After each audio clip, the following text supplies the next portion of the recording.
Why $1 million isn't rich anymore, the new economics of wealth. Imagine a person who spent most of their adult life chasing a single financial goal. They worked consistently, saved carefully, invested whenever they could, and measured progress against a number that seemed universally understood. $1 million. For decades, that figure represented success in its purest form. It was the number associated with financial freedom, security, and a level of wealth that appeared comfortably beyond ordinary concerns. Then one day that person finally reaches the milestone. They open their accounts, calculate their assets, and realize they are officially a millionaire. Yet instead of feeling transformed, they feel almost exactly the same. The bills still arrive, housing still feels expensive, healthcare remains uncertain, retirement still requires planning. The achievement is real, but the emotional experience does not match the expectation that was built over an entire lifetime. This disconnect has become one of the defining financial stories of the modern era, and understanding it requires looking beyond the number itself and examining what wealth actually means in a changing economy.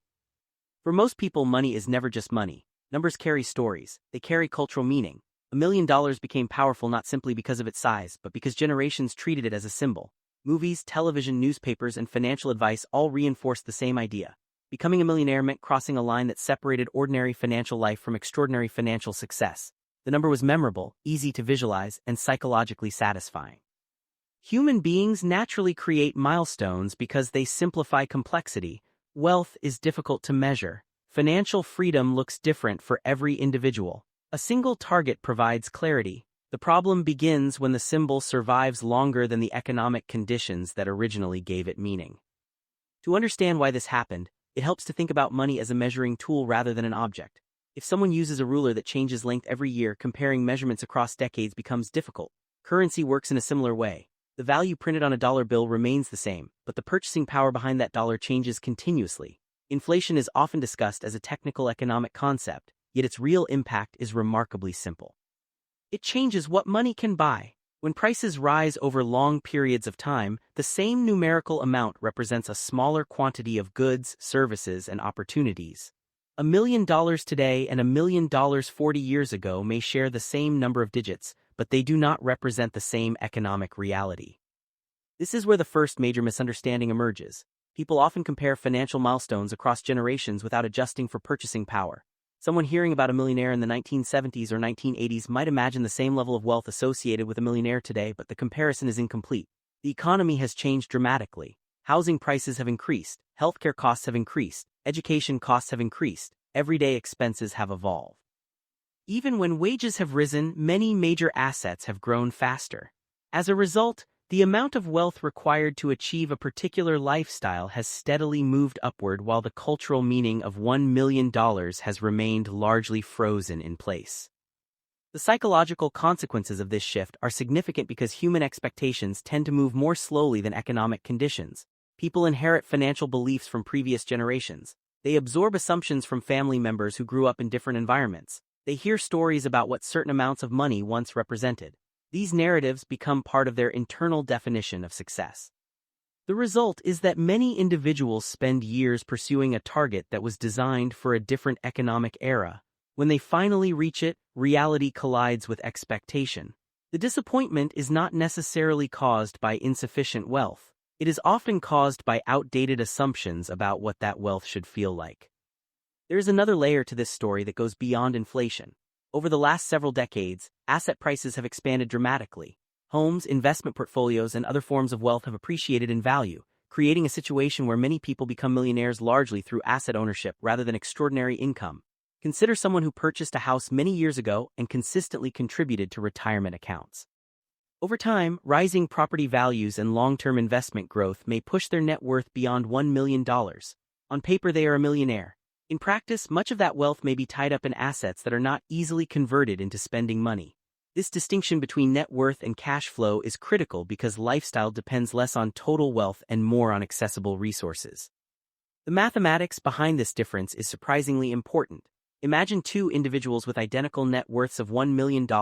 The first person owns a valuable home and has relatively little liquid capital. The second person owns income-producing investments that generate reliable cash flow. Although both individuals possess the same headline wealth, their daily financial experiences may be completely different. One may feel financially constrained while the other enjoys substantial flexibility. The number itself tells only a small part of the story. What matters is the structure beneath the number and the economic power it actually creates. This helps explain why the definition of wealth has gradually evolved. Historically, reaching a specific amount of money served as a useful shorthand for success because the purchasing power associated with that amount was relatively stable in public imagination. Today, many people evaluate wealth through a different lens. They focus on freedom, resilience, and optionality. They ask whether their investments can support their expenses. They ask whether they can withstand unexpected shocks. They ask whether they control their time. These questions often provide a more accurate picture of financial well-being than a single net worth milestone because they reflect practical realities rather than symbolic achievements. When viewed from a broader perspective, the changing meaning of $1 million reveals something important about modern economies. Wealth is not a fixed concept. It is a moving relationship between resources and costs. As societies become more productive, as asset values increase, and as prices evolve, the thresholds associated with financial security also change. Numbers that once appeared extraordinary eventually become common. This pattern has repeated throughout history in different countries, different markets, and different generations. What feels like a permanent benchmark often turns out to be temporary. Understanding this shift can also produce a subtle identity change. Instead of treating wealth as a destination marked by a single number, it becomes possible to view it as a system. The focus moves away from achieving a symbolic label and toward building durable financial capacity. The question becomes less about whether someone qualifies as rich and more about whether their resources support the life they want to live. This perspective tends to reduce the emotional volatility that comes from chasing arbitrary milestones because it grounds financial decisions in personal realities rather than cultural myths. In the end, the story of the modern millionaire is not really about inflation, housing prices, or investment returns, although all of those factors matter. It is ultimately a story about expectations. $1 million still represents a substantial achievement. It still reflects years of discipline, planning, and accumulation.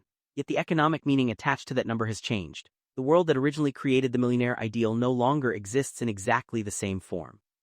What remains is the lesson that financial success cannot be understood through numbers alone. Wealth is best measured by purchasing power, flexibility, security, and the ability to navigate an uncertain future with confidence.